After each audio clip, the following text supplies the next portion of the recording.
قانون شماره 4: اگه میخوای موفق بشی پس لازم این دهن لامصب رو ببندی. همیشه کمتر از ضرورت سخن بگید. وقتی تلاش میکنید اطرافیانتون رو با کلامتون تحت تاثیر قرار بدید، هرچه بیشتر حرف بزنید و صحبت کنید عوام‌تر به نظر میرسید و به نادونی نزدیکتر میشید و کنترل امور رو بیشتر از دست میدید. بیاین واسه فهم بهتر این موضوع یه داستانی رو با هم مرور کنیم. گناس مارکیوس در قرن 5 قبل از میلاد بعد از پیروزی در جنگ‌های مختلف بین مردم محبوب شد و به مقام و منزلت ویژه‌ای رسید و اون تصمیم گرفتش که با استفاده از همین محبوبیتش وارد دنیای سیاست بشه و با به چالش کشیدن مقام‌های تراز اول روم مقام مهمی رو به دست بیاره. اما مارکیوس همونقدر که در صحنه نبرد پخته و کارکشته بود، در مقام سخنوری خام و ناپخته بودش و همیشه بیشتر از ضرورت سخن میگفت و نمیتونست در مقام سخنوری ظاهری قدرتمند داشته باشه. مثلا در سخنرانی‌های قبل از انتخابات خیلی درباره این 17 سال جنگی که داخل شرکت داشته بزرگنمایی کرد و از خودش یک تعریف و تمجید کرد و بیشتر از اون چیزی که بود جلوه داد. حتی یک بار واسه تاثیر گذاشتن بر مردم لباسش رو در آورد و جای زخم‌هاش رو به نشونه میهن‌پرستی نشون مردم داد و اتهام‌های بزرگ و ناروایی رو به رقباش زد. این سخنان بی‌ارزش نه تنها اونو یک سیاستمدار قدرتمند نشون نداد، بلکه ضعف و ناتوانی اونو بیشتر نشون داد و اعتبار اولیه‌اش رو هم که در میادین جنگ به دست آورده بود از بین برد. مردم تا اون روز نمیدونستن کسی رو که فکر میکردن فرمانده مقتدر و توانا و با کفایت هست تا چه اندازه حقیر و زبون هستش. اخبار مربوط به سخنرانی‌های مارکیوس به سرعت در روم پیچید و همونطور که انتظار میرفت در انتخابات شکست خورد و سرافکنده دوباره به میدان جنگ بازگشت. مارکیوس بسیار از مردم خشمگین شد و قسم خورد که انتقامش رو از مردم بگیره. واسه همین وقتی مجلس تصمیم گرفت گندم رایگان در اختیار مردم قرار بده، اومد در یک رشته سخنرانی گفتش که نه، این به ضرر دولت هستش و دولت رو ضعیف میکنه. اون حتی گفتش که استقرار دموکراسی به صلاح مردم نیست و علیه دولت و نمایندگان مردم شروع به مخالفت کرد. اون مثل گذشته هر بار شروع به سخن گفتن میکرد عنان زبانش رو از دست میداد و بی حساب و کتاب سخن میگفت و به خصومت و کینه مردم نسبت به خودش بیشتر میکرد تا جایی که نمایندگان مردم در نشستی فوق‌العاده اون رو به خاطر تهمت، افترا و اهانت به نمایندگان و نظام به مرگ محکوم کردند و دستور دادند که اون رو از صخره‌ای در بیرون از شهر به پایین بندازن. فکرشو بکنید، کسی که تا چند روز پیش به خاطر رشادت‌هاش در میدان جنگ شهرتی افسانه‌ای پیدا کرده بود و در قلب مردم جای گرفته بود، به خاطر سخنان بیجا و نامناسبش باعث سقوط و تباهی خودش شد.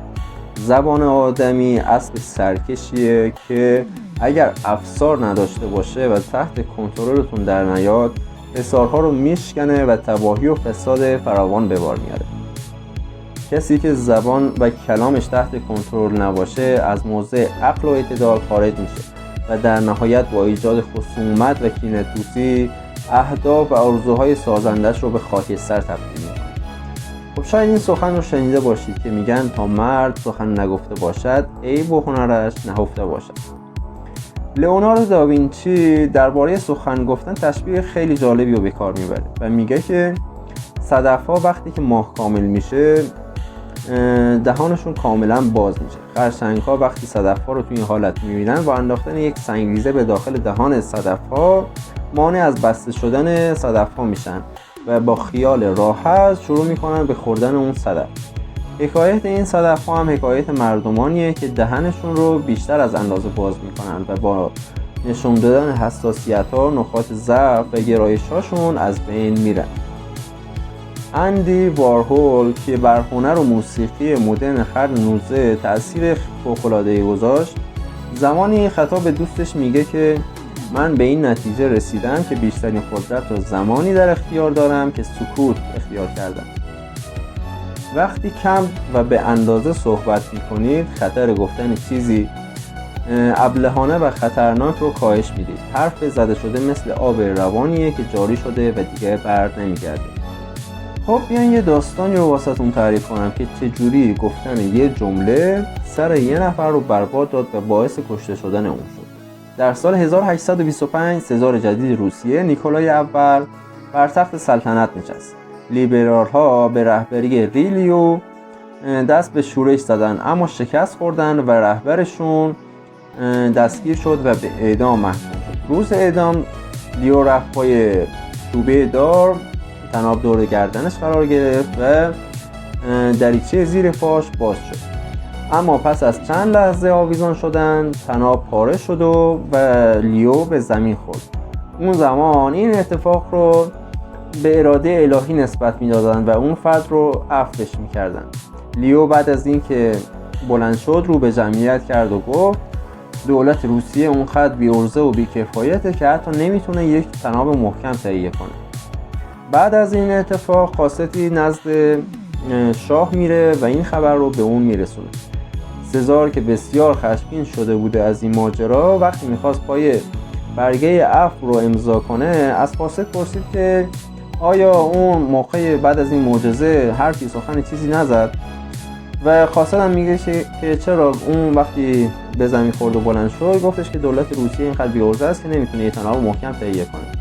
سزار هم گفت پس اجازه بدید که ثابت کنیم دولت روسیه میتونه تناب محکم تهیه کنه و برگه عفو رو پاره میکنه و فردای اون روز لیو رو دوباره اعدام میکنن. پس واسه همینه که میگن همیشه زبان سرخ سر سبز میدهد برباد. پس لازمه که دوباره یادآوری کنم بهتون که حرفی که از دهانتون خارج میشه رو به هیچ عنوان نمیشه برگردون و همیشه سعی کنید که کلامتون رو تحت کنترل داشته باشید و از زخم زبون و نیش و کنایه جدا خودداری کنید، چون که خوشنودی حاصل از این اظهارات نیشدار موقتیه در صورتی که تأثیرات مخربش پرهزینه و با دوامه. و به عنوان نکته آخر هرگز پیش از اون که زیر دستاتون دهان باز نکردن کلامی بر زبون نیارید. هرچه بیشتر سکوت کنید دهان اونم زودتر باز میشه و اینجوری میتونید نیات و افکار واقعیشون رو بفهمید. اگر کارهاتون سنجیده و پیچیده نباشه فرودستان فرصت پیدا میکنن که شما رو چپاول کنن و بخورن. خب اینم از قانون شماره 4 که نباید هیچ وقت بیشتر از ضرورت سخن بگید. خب اگر از این محتوا خوشتون اومد خوشحال میشم دکمه لایک و سابسکرایب رو حتما بزنید. تا برنامه بعد، خدا نگهدار.